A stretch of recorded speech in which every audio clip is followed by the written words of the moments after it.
श्री राधा कृष्णाभ्याम नमः। भगवान श्री कृष्ण की कथाओं का आश्रय लेने वाले भक्तजनों, मैं संध्या रानी महात्मा वेद व्यास जी एवं गुरुजनों की आज्ञा से श्रीमद् भागवत महापुराण के एकादश स्कंद के 8वें अध्याय को प्रारंभ करती हूँ। 8वां अध्याय अवधूतोपाख्यान भाग 2। अवधूत दत्तात्रेय जी कहते हैं, राजन, प्राणियों को जैसे बिना इच्छा के, बिना किसी प्रयत्न के रोकने की चेष्टा करने पर भी पूर्व कर्मानुसार दुख प्राप्त होते हैं, वैसे ही स्वर्ग में या नरक में कहीं भी रहे उन्हें इंद्रिय संबंधी सुख भी प्राप्त होते ही हैं। इसलिए सुख और दुख का रहस्य जानने वाले बुद्धिमान पुरुष को चाहिए कि इनके लिए इच्छा अथवा किसी प्रकार का प्रयत्न न करे। यदि भोजन न मिले तो उसे भी प्रारब्ध भोग समझकर किसी प्रकार की चेष्टा न करे। बहुत दिनों तक भूखा ही पड़ा रहे, उसे चाहिए अजगर के समान केवल प्रारब्ध के अनुसार प्राप्त हुए भोजन में ही संतुष्ट रहे। मैंने अजगर से यही शिक्षा ग्रहण की है। समुद्र से मैंने सीखा है, साधक को सर्वथा प्रसन्न और गंभीर रहना चाहिए। उसका भाव अथाह अपार असीम होना चाहिए। किसी भी निमित्त से उसे शोभ न होना चाहिए। उसे ठीक वैसे ही रहना चाहिए जैसे ज्वार भाटे और तरंगों से रहित शांत समुद्र। मैंने पतिंगे से यह शिक्षा ग्रहण की है, जैसे वह रूप पर मोहित होकर आग में कूद पड़ता है और जल मरता है, वैसे ही अपनी इंद्रियों को वश में न रखने वाला पुरुष जब स्त्री को देखता है तो उसके हाव भाव पर लट्टू हो जाता है, घोर अंधकार में नरक में गिरकर अपना सत्यानाश कर लेता है। सन्यासी को चाहिए गृहस्थों को किसी प्रकार का कष्ट न देकर भौरे की तरह अपना जीवन निर्वाह करे। वह अपने शरीर के लिए उपयोगी रोटी के कुछ टुकड़े कई घरों से मांग ले। जिस प्रकार भौरा विभिन्न पुष्पों से, चाहे वे छोटे हो या बड़े, उनका सार ग्रहण करता है, वैसे ही बुद्धिमान पुरुष को चाहिए छोटे बड़े सभी शास्त्रों से उनका सार, उनका रस निचोड़ ले। राजन, मैंने मधुमक्खी से यह शिक्षा ग्रहण की है कि सन्यासी को सायंकाल अथवा दूसरे दिन के लिए भिक्षा का संग्रह नहीं करना चाहिए। उसके पास भिक्षा लेने को कोई पात्र हो तो केवल हाथ, रखने के लिए कोई बर्तन हो तो पेट। वह कहीं संग्रह न कर बैठे, नहीं तो मधुमक्खियों के समान उसका जीवन ही दुर्भर हो जाएगा। मैंने हाथी से सीखा, सन्यासी को कभी पैर से भी काठ की बनी हुई स्त्री का भी स्पर्श नहीं करना चाहिए। यदि वह ऐसा करेगा तो जैसे हथीनी के अंग संग से हाथी बंध जाता है, वैसे ही वह भी बंध जाएगा।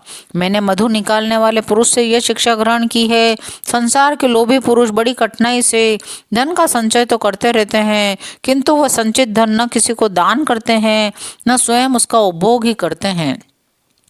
जैसे मधु निकालने वाला मधुमक्खियों द्वारा संचित रस को निकाल ले जाता है, वैसे ही उनके संचित धन को भी उसकी टोर रखने वाला कोई दूसरा पुरुष ही भोगता है।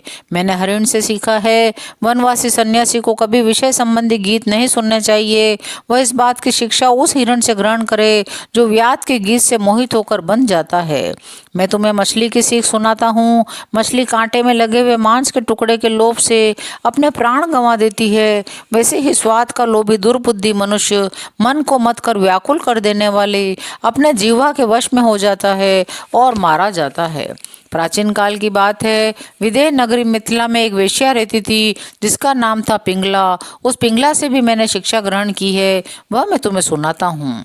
वह पिंगला वेश्या स्वेच्छाचारिणी थी, रूपवती भी थी। वह रात्रि के समय बन ठनकर किसी पुरुष को अपने रमण स्थान में लाने के लिए बहुत देर तक दरवाजे के बाहर खड़ी रहती थी। उसे पुरुष की नहीं धन की कामना थी। उसके मन में यह कामना इतनी दृढ़मूल हो गई थी, वह किसी भी पुरुष को उधर से आते जाते देखकर सोचती, यह कोई धनी है, मुझे धन देकर उपभोग करने के लिए आ रहा है। धनी की बाट जोते जोते उसका मुंह सूख गया, चित्त व्याकुल हो गया। अब उसे इस वृत्ति से बड़ा वैराग्य हुआ। जब पिंगला के चित्त में इस प्रकार वैराग्य की भावना जागृत हुई, तब उसने एक गीत गाया। मनुष्य आशा की फांसी पर लटक रहा है, इसको तलवार की तरह काटने वाली यदि कोई वस्तु है तो वह केवल वैराग्य है। जिसे वैराग्य नहीं हुआ, जो इन बखेड़ों से उबा नहीं है, वह शरीर और इसके बंधन से उसी प्रकार मुक्त नहीं होना चाहता जैसे अज्ञानी पुरुष ममता छोड़ने की इच्छा नहीं करता। पिंगला ने गीत गाया, हाय मैं इंद्रियों के अधीन हो गई, मैं दुष्ट पुरुषों से जिनका कोई अस्तित्व नहीं है विषय सुख की लालसा करती हूँ। देखो तो सही, मेरे निकट से निकट हृदय में ही मेरे सच्चे सच्चे स्वामी भगवान विराजमान है। वे वास्तविक प्रेम, सुख और परमार्थ का सच्चा धन भी देने वाले हैं। जगत के पुरुष अनित्य है।